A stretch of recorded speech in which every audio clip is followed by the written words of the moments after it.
Los Angeles Lakers, LeBron James, Kyrie Irving at Jason Tatum, yan ang ating pag-uusapan. Sa mga naghahanap at gusto mag-apply, mag-inquire lang sa Nemesis Security Agency. Nasa dulo ng video ang ibang detalye. Ganito na pala karami mga idol ang mga larong hindi natawagan ng foul ang Lakers na nagresulta sa kanilang pagkatalo. Una nga ay ng January 12 laban sa Dallas Mavericks, kung saan ay tie ang score sa huling posisyon. Na dito nga ay hindi natawagan ang ginawang drive ni LeBron papuntang basket. Matapos nga itong tuunan ni Christian Wood. Nagresulta nga ito mga idol sa isang overtime na dito ay natalo ang Lakers. Ang sumunod naman mga idol ay ng January 15, na kung saan ay lamang ng isa ang Sixers. At nasa Lakers ang huling posisyon pero hinawakan sa braso itong si Westbrook ni Joel Embiid. Matapos nga ang ginawang drive ni Westbrook papuntang basket, na dito ay natalo naman ang Lakers ng 1-point lead sa Sixers. Sunod naman mga idol ay ng January 18, na ang kalaban nga nila dito ay ang Sacramento Kings. Nalamang nga dito ang Kings ng 4 at may 10 seconds na nga lang ang natitirang oras. Naipasok nga ni Kendrick Nunn mga idol ang isang 3-pointer.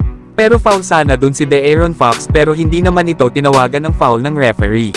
Na maaari sanang mag-tie ang score pero natalo nga dito ang Lakers laban sa Sacramento Kings ng 5 points.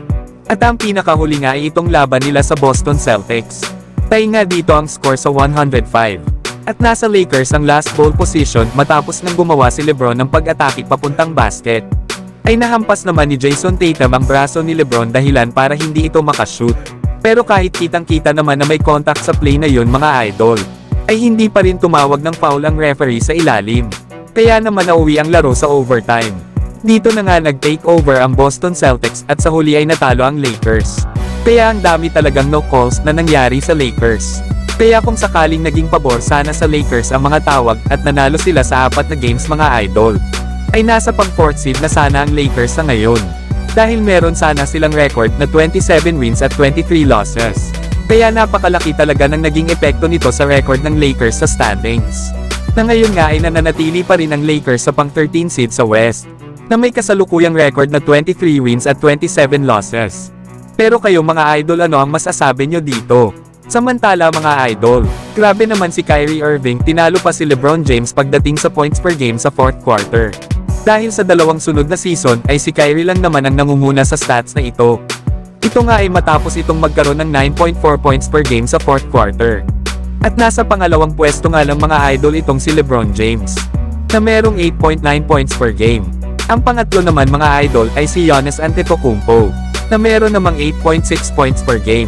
Pang-apat naman ay sila Stephen Curry at pang-5 itong sila Melo Ball. Kaya ibang level din talaga itong si Kyrie Irving, na kailangan nga din ito ng kanilang kupunan. Considering na wala sa kanila itong si Kevin Durant at nagpapagaling pa sa kanyang injury. Na bukas nga din mga idol ay makakaharap sana ng kupunan ni Kyrie sila LeBron James at ang Lakers. Kaso ay out nga itong sila LeBron kasama ni Anthony Davis. May dalawang possible na rason nga rin mga idol kung bakit out bukas si LeBron laban sa Brooklyn Nets. Una nga ay ayaw ng Lakers na maglaro itong si LeBron kasama na rin si Davis ng back-to-back games laban sa Brooklyn Nets at New York Knicks.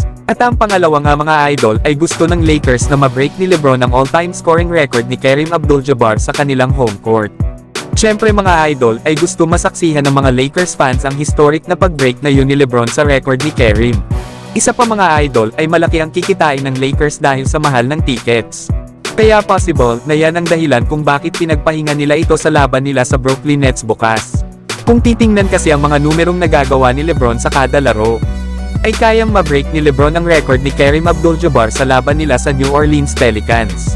Lalo at ngayong season ay nag-a-average si LeBron ng 30 points per game. Na 117 points na nga lang mga idol ang kulang para tuluyan ng hiraangin si LeBron bilang bagong nangunguna sa all-time scoring record. Lalo at si LeBron lang din sa ngayon mga idol ang nag-iisang player sa NBA history ang merong 130 points games sa tatlong magkakaibang koponan sa NBA. Kaya ganyan kabangis mga idol ang isang LeBron James, na para bang easy na lang sa kanya ang gumawa ng mga record sa NBA. Pero kayo mga idol, ano ang masasabi nyo dito? At para naman sa huling pag-uusapan mga idol, Jason Tatum na pangiti na lang matapos itong tanungin sa nangyari kahapon sa kanilang laro. Na kung may foul nga ba daw yung ginawa niya kay LeBron. Sagot naman ni Jason Tatum mga idol ay ang last 2 minutes nga daw ay blur. Kumbaga mga idol ay wala itong maaninag at wala nga daw itong alam sa nangyari. Kaya naman sa palagay niya ay titingnan niya ulit ang laro sa replay. Mabilis daw kasi mga idol ang pangyayari kaya mag-move on na lang daw basta nakuha nila ang panalo. Yan lang daw mga idol ang kanyang masasabi. Syempre ay hindi na rin naman yan aaminin ni Jason Tatum. Lalo at nanalo na rin naman sila at pabor din sa kanila ang nangyari.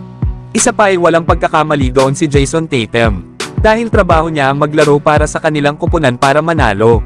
Kaya naman ay ginawa niya lang ang kanyang trabaho na pigilan itong si LeBron James para hindi sila matalo. Kaya ang referee talaga doon ang may kasalanan kung bakit ba ito hindi tumawag ng foul sa ginawang layup ni LeBron. Nakitang-kita naman na tinamaan ni Jason Tatum ang braso nito. Panalo na sana doon ang Lakers lalo at wala ng oras na natitira kung sakali. Higit sa lahat ay hindi na rin magagawa pa ng Boston na ma-advance ang bola lalo at wala silang natitirang timeout. Kaya himala na lang sana ang magdadala sa Boston sa panalo kung nagkaroon lang si LeBron ng chance para makapag-free throw.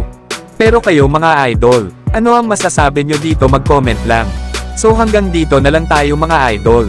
At huwag nyo naman kalimutan mag-subscribe bilang pagsuporta. Papakilala ko lang mga idol ang mapagkakatiwalaan at subok ng agency. Walang iba kundi ang Nemesis Security Agency. Nagseserbisyo na simula pa 1997. Naghahanap sila ng mga clients gustong maging security guards at marami pa silang services na ino-offered. Kaya kung nasa Luzon, Visayas at Mindanao ka man walang problema dahil may mga branches din sila sa buong Pilipinas sa piling mga lugar.